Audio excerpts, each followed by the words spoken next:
C'est vraiment un plaisir de vous retrouver. Je deviens étudiant à la fac de psychologie, en parallèle de mon métier, de Digital Learning Manager. Et du coup, je suis vraiment au début de qu'est-ce qui se passe en psychologie. Je n'y connais peut-être pas rien, mais pas grand-chose.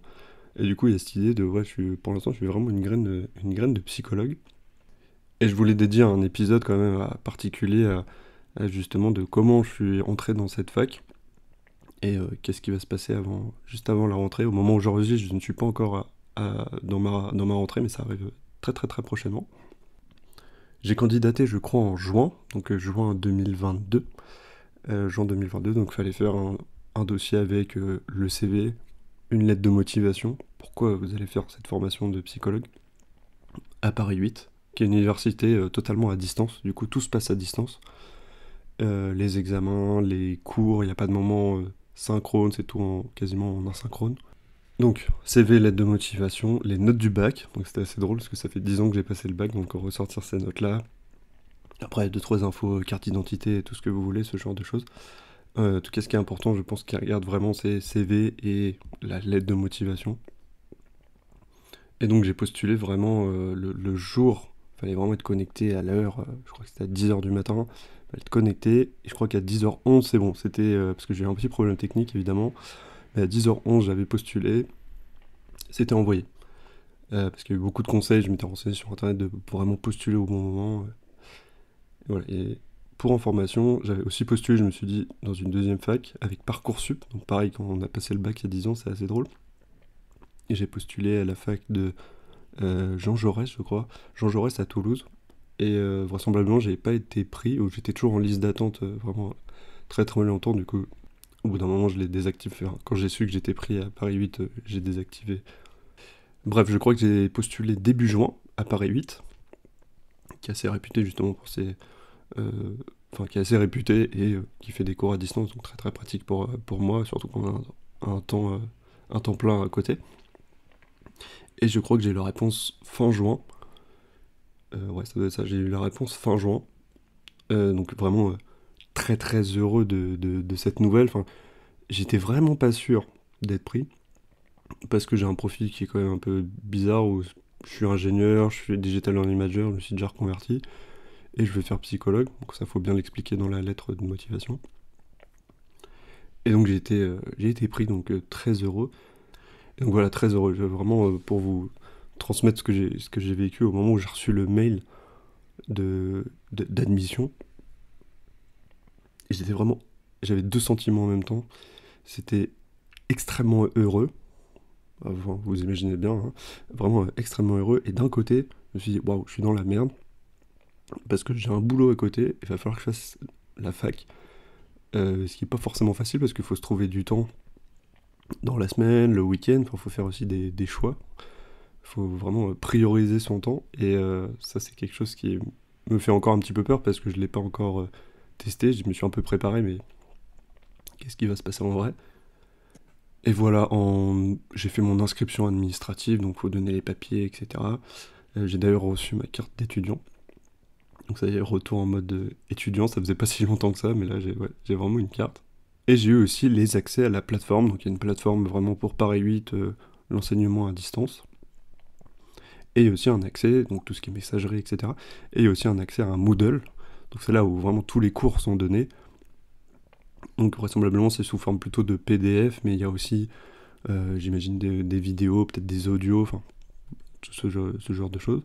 C'est aussi sur cette plateforme Moodle qu'on a le calendrier des examens, le calendrier des devoirs, parce qu'il y a aussi des devoirs. Donc vraiment extrêmement utile comme outil. On a eu, je dis on parce qu'en fait j'ai réussi à trouver un groupe sur Facebook avec les étudiants de la licence 1 de Paris 8 et qui proposait un Discord. Merci aux, qu'on appelle ça, les modérateurs, les administrateurs et les modérateurs de ce Discord qui sont extrêmement utiles, et tous les étudiants qui sont dessus, parce que quand on est à distance, le gros problème c'est que justement on n'a pas et surtout que dans une nouvelle formation qui est totalement inconnue, on n'a pas encore de connaissances d'autres personnes, et on peut se sentir un peu isolé, et en fait on se rend compte sur le Discord qu'on a vraiment tous les mêmes questions. Ouais, pourquoi ça marche pas, pourquoi j'ai pas reçu mes codes d'authentification, pourquoi, enfin... Donc là, on est vraiment dans cette période avant la rentrée où il y a tous ces questionnements. Et les gens arrivent un peu au compte-gouttes, donc ils redécouvrent des sujets, des fois ils reposent les mêmes questions. Enfin, heureusement, vraiment, qu'il y a le Discord qui est extrêmement utile.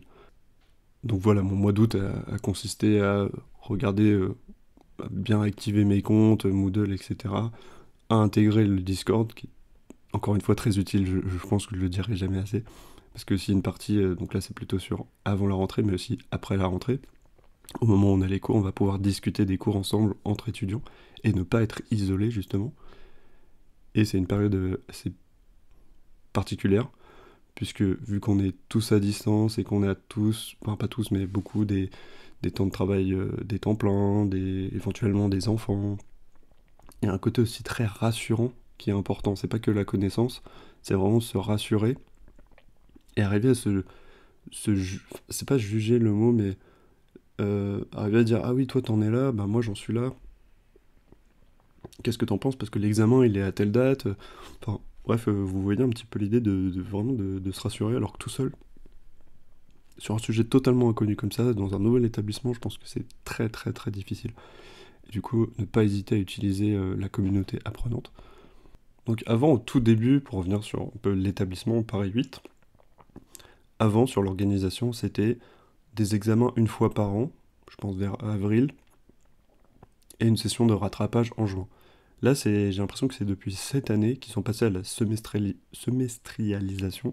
Donc il y a vraiment des examens du premier semestre qui sont en janvier, du deuxième semestre qui sont en avril ou en mai, et une séance de rattrapage pour les deux en juin. Ce qui est plutôt pas mal parce que, bon, j'ai pas vraiment le choix, mais ce qui est plutôt pas mal parce que ça peut permettre d'avoir des vrais jalons, de se dire le semestre 1, bah là faut que j'ai révisé tous ces cours là pour le semestre 1. C'est plus facile de découper comme ça que de se dire faut faire tous les examens à une seule date. Alors l'avantage, si encore une fois j'ai bien compris, on peut ne pas se présenter à un examen du premier semestre et le passer en ce qu'ils appellent la seconde chance, donc les rattrapages. C'est une possibilité si on n'est pas prêt pour l'examen, mais bon, ça enlève quand même une cartouche. Donc bon, je sais pas ce que je ferai, mais on verra au fur et à mesure. Donc les examens se passent totalement à distance. Donc ça, très très bon point. On va pas du tout à l'établissement, donc j'irai pas à Paris. En fait, ça c'est plutôt en L2 et en L3 où il y a ils appellent ça des regroupements. Donc je crois que c'est 3 demi-journées par an où les étudiants se regroupent à Paris 8. Mais en tout cas, en licence 1, on n'a pas ça, on est plus dans la découverte de tous les sujets, et je pense qu'ils se sont dit que c'était pas nécessaire de faire des regroupements. Alors en termes de contenu, qu'est-ce qu'on va voir? Donc vraiment des sujets connais, que je connais vraiment en surface, et il y en a que je connais vraiment pas du tout. Donc il y a les fondamentaux en psychologie. Donc on a l'introduction à la psychologie clinique et à la psychopathologie, l'introduction aux neurosciences, l'introduction à la psychologie sociale. Dans l'UE majeur numéro 2, il y a histoire et méthode. Donc là, on a histoire de la psychologie et épistémologie. Je ne sais pas ce que ce mot signifie. Et on a initiation aux méthodes en psychologie. On a aussi des UE, donc des unités d'enseignement qui sont appelées mineurs. Dedans, il y a un truc qui s'appelle mineur 1, santé, handicap. Mineur 2, stress, souffrance et bien-être au travail. Et il y a une UE transversale.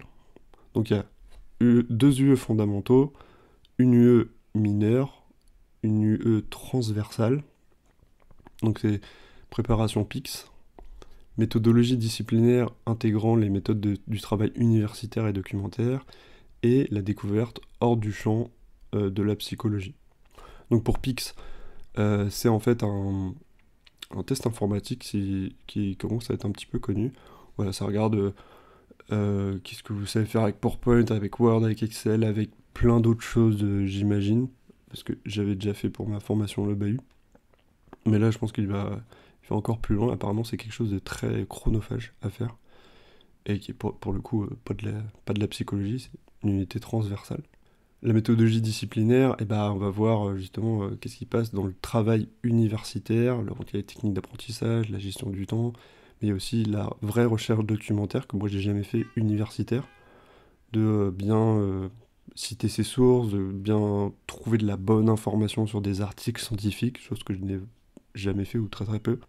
Et il y a une EC qui est la découverte hors du champ de la psychologie. Donc là, on a sociologie, sciences de l'éducation, introduction à l'éthique ou histoire de la philosophie. Et moi, je pense que je prendrais du coup sciences de l'éducation, je trouve ça exceptionnel.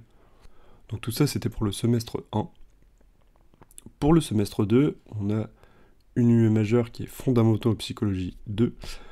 Et dedans, il y a introduction à la psychologie du développement, introduction à la psychologie cognitive et introduction à l'ergonomie.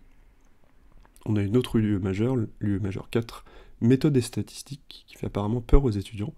Dedans, il y a observation et initiation aux statistiques en sciences humaines et sociales. On a une UE mineure, donc il y a introduction à les âges de la vie, les nouvelles technologies, éducation et formation. Dans l'UE transversale, on a le choix entre une EC libre, disciplinaire. Donc ça peut être les libertés fondamentales, la sociologie, les sciences de l'éducation. Donc c'est un sujet un peu différent, un peu hors de la psychologie, pas tant que ça, mais quand même un petit peu. Ou on prend ça, ou on a une EC sur les soft skills. Donc c'est la méthodologie du travail collaboratif en ligne et aussi un EC sur l'anglais. L'anglais vraiment psychologue. Donc en lisant un peu cette maquette de la licence 1 de psychologie, donc semestre 1 et semestre 2, on voit, ça peut tout de suite faire un peu peur parce qu'il y a quand même beaucoup de matière. Alors, je sais pas exactement, là j'ai pas exactement les horaires sous les yeux, mais en gros ça va pour chaque cours, chaque EC c'est une trentaine d'heures à peu près, c'est ce qui est estimé par eux, hein, donc bon je sais pas exactement, mais donc ça peut faire vraiment beaucoup. Et donc voilà, des sujets en plus que je connais vraiment quasiment pas du tout. Donc ça va être vraiment un sacré challenge cette année. Et donc cet été, je me suis aussi beaucoup renseigné sur comment mieux apprendre, comment mieux gérer son temps. Et surtout là, c'est un peu trouver du temps, de comment on priorise son temps avec un boulot à côté. Et comment bien prendre des notes. Et ça, je m'étais renseigné avant. Et en fait, ils ont fait un truc très très bien. Je sais pas si c'est vrai pour toutes les licences, vous, chers étudiants qui sortaient du bac. Je sais pas si c'est vrai pour tous les étudiants. Mais en tout cas, ils ont sorti un module e-learning, enfin un parcours e-learning, puisque le truc est assez long, qui parle justement de tous ces sujets-là, et je trouve que c'est assez bien fait. Donc il y a la gestion du temps, comment prendre des bonnes notes, comment faire des recherches documentaires. C'est quelque chose qui est... Et il y a d'autres sujets, du français, de l'anglais et autre chose. Et en tout cas, très très bien, parce que tous les étudiants, ils ont accès à ça, dont moi, du coup, vu que je suis redevenu étudiant. Et en fait, c'est pas obligatoire de le faire. C'est assez conseillé, parce qu'il y a quand même des très bons outils. Euh, Moi, je considère que je m'y connais un peu en gestion du temps et en prise de notes. Et bah, franchement, le e-learning m'a fait découvrir aussi d'autres... en tout cas, l'a bien mis en application. Je trouve ça, voilà, très bien fait. C'est plusieurs universités qui ont fait ce parcours ensemble. Donc, vraiment, félicitations, c'est vraiment très utile pour les étudiants parce que, au-delà de se dire, ouais, je vais pas réussir en psychologie cognitive, en neurosciences, donc là c'est plus sur la difficulté de l'apprentissage lui-même. En fait, il y a des techniques générales pour bien apprendre, bien prendre des notes, faire des bonnes recherches, bien gérer son temps, qui sont primordiales et je pense qu'on oubliait avant. Moi, par exemple, donc, j'ai fait un DUT, une école d'ingénieur, je crois qu'on m'a jamais enseigné ça. Ce qui est un peu dommage. Donc maintenant ils le font, c'est très très bien. Je ne sais pas encore exactement quelle forme ça prendra, parce que le but ça va être de documenter ce parcours, mais peut-être pas de faire des cours à chaque fois. Mais j'aimerais bien quand même faire des cours, mais ça sera peut-être pas sur ce podcast. Bref, je suis encore en réflexion sur ce sujet. J'aimerais bien faire des petits épisodes qui expliquent, par exemple, c'est quoi la psychologie cognitive et d'aller aussi plus loin, vraiment en mode d'utiliser ces épisodes pour que ça soit... Alors déjà, moi, ça m'aide à réviser moi-même, parce que pour créer l'épisode, il faut quand même réfléchir à l'apprentissage, justement, qui est nouveau, et de le transmettre, et ça permet d'encore mieux ancrer les connaissances, de transmettre cette information.